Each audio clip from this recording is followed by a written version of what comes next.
Okay, here on Metal Talk Net. We're at the Essendon Academy and Dio's Disciples headlining tonight, and I've just seen a fabulous set from a new band, Monument, and I'm here with the lead singer, Pete Ellis. Hello. Hi Pete, how are you? Fantastic, we just did an amazing set. It was really good fun. And I'll say, for many people, that's like the first time I've seen Monument, so what did you go on the crowd's reaction? I thought it was better than I expected, to be honest. I don't think I've ever seen a better reaction for an up and coming band that obviously I've been a part of. Yeah. It was amazing. Great, and obviously you was the former singer in White Spirit for a little while. We had a little tenure there. Like most singers in White Wizards. Sorry. You was one of many singers in that band. But what did you love in White Wizards that you could bring to Monument? Was that a good learning curve for you?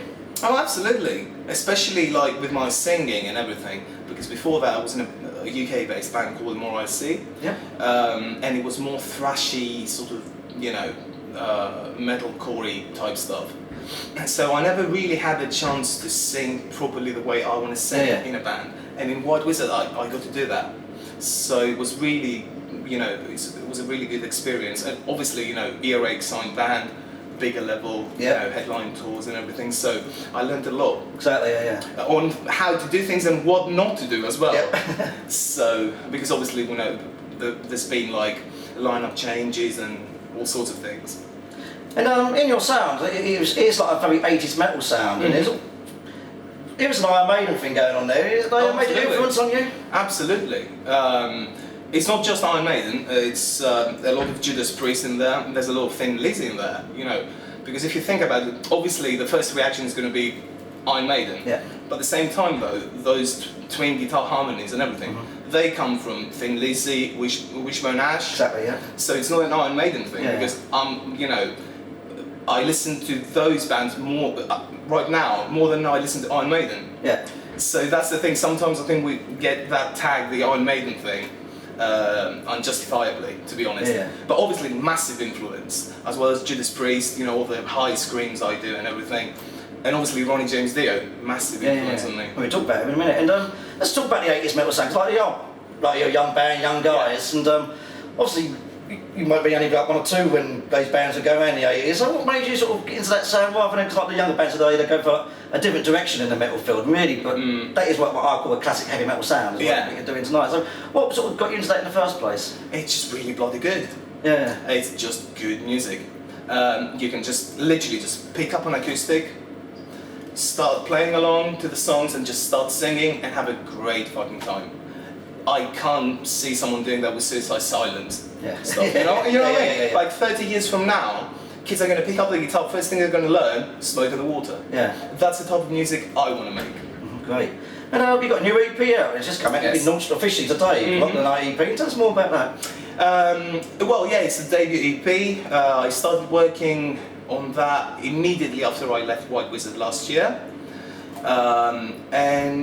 We did it with a producer called Akis K here in London. Scott Atkins that does Silosis and Behemoth and Cradle of Filth recently did the mastering. And that's the thing, that it's like if you listen to the EP, it has 80s classic metal influences in the songwriting, but when it comes to production, I think it sounds as good as any modern metal band. It's a modern sounding EP, so we're not a parody act, we're not a tribute, like we're going to wear spandex and we're going to pretend it's like... There's no wrong with that, European friends do. I know, but it's just, we're just a heavy metal band from the East End, that's it. Great. And I think good heavy metal is timeless. It's not, and that's why we don't do all that spandex bullshit, we're just a good British heavy metal band, You got a big armadillo down there to dress spandex. And so you got the EP out, so obviously the next plan is the album, so when can we expect to have a full-length album as such? Well, you see, obviously the state of the industry and everything, and I don't think it's worth doing an album if we're gonna... The thing is that the smaller labels nowadays, they just expect you, even the bigger ones, they just expect you to just pay for it, pay to promote it, do all the work, and they get all the credit. I think that's really unfair, and we know better than that. So you're looking forward to self-financing yourself? We could, but it's just we just want to promote the EP and see where that leads to. And if the right type of deal comes along from the right people, then we're going to do the full length. Obviously, if it doesn't, then we'll have to think about self-financing it and ways of doing it, but also having a good quality product, you know. So that's the plan. But right now, we want to gig as much as possible and just promote the EP. Great, and I think it's only about your fourth, fifth gig you've done as Monument, isn't it? Oh yeah, fourth.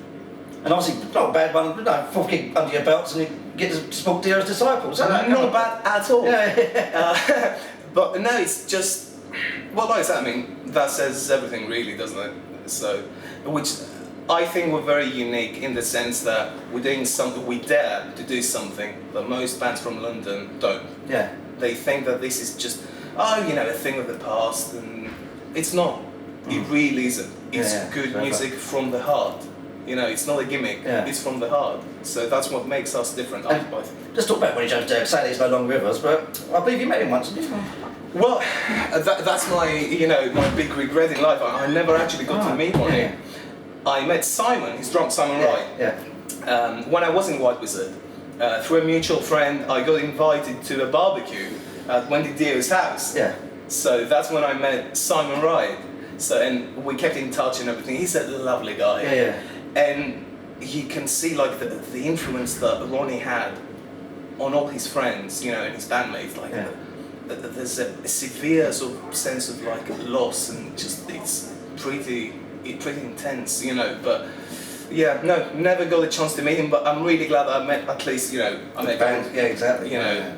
And we were chatting with Craig Goldie earlier. What a lovely guy, such a lovely guy. So, yeah, but major influence on me, major influence. And tonight you'll be down the front as well with the rest of us. Oh, hell yeah, hell yeah. But you see, another thing, like Ronnie James Dio, there's such a big influence that comes from Ronnie James Dio's music in Monument as well, that I think I can do that, You know, so there's a lot of things that we combine and just make it our own. And what ambitions do you have for the band? Because it's early days yet, you know, so obviously next year we're going to be looking at the festival circuit.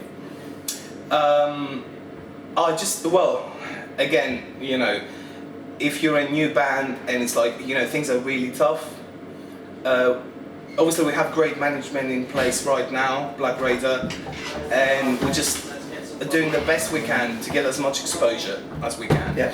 The goal is to just obviously, like, it's going to sound cheesy, but the goal is to bring this type of music back in the UK and in Europe.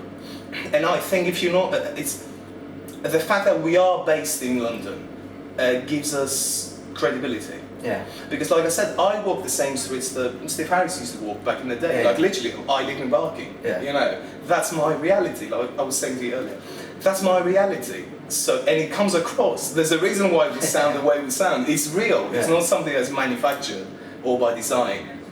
So I think, like I said, we're a unique band. So hopefully, you know, more and more people are going to get behind us and just start a movement. And there is a movement, because I know there's a handful of other bands out there doing the 80s classic rock sounds, sort of name there. Like bands like Cauldron, Stillwing. Yeah, but you see,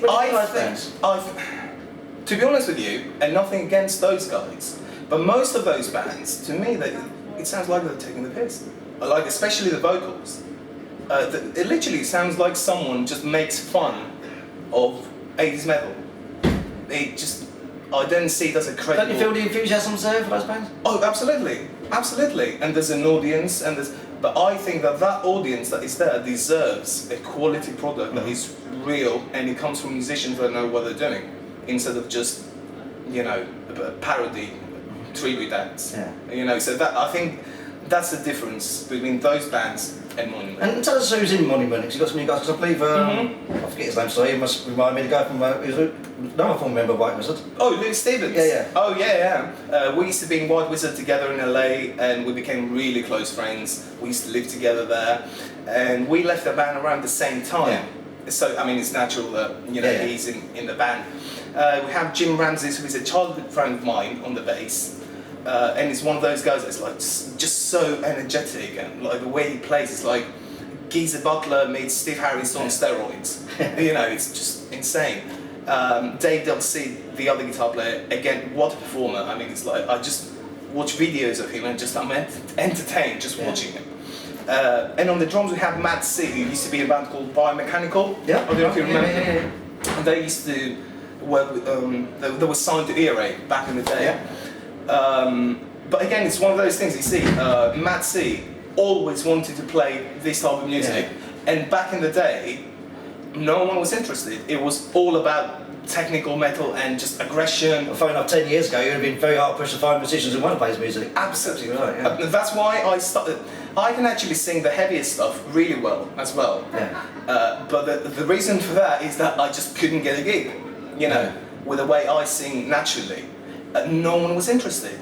But you see, that's the thing. It's like back then I wanted to do this, you know, from back then.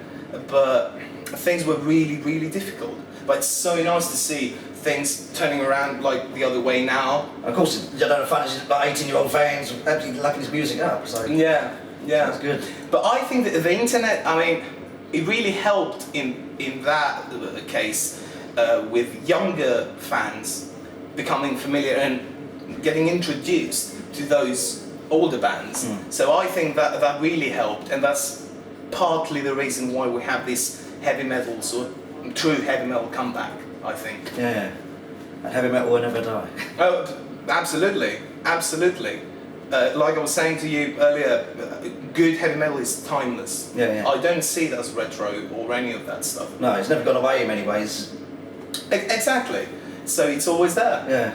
I just want to play music that's from the heart, that is real. And a 12-year-old, for example, is going to pick up the guitar and be able to just play along and express himself or herself. That's very important to me. Right.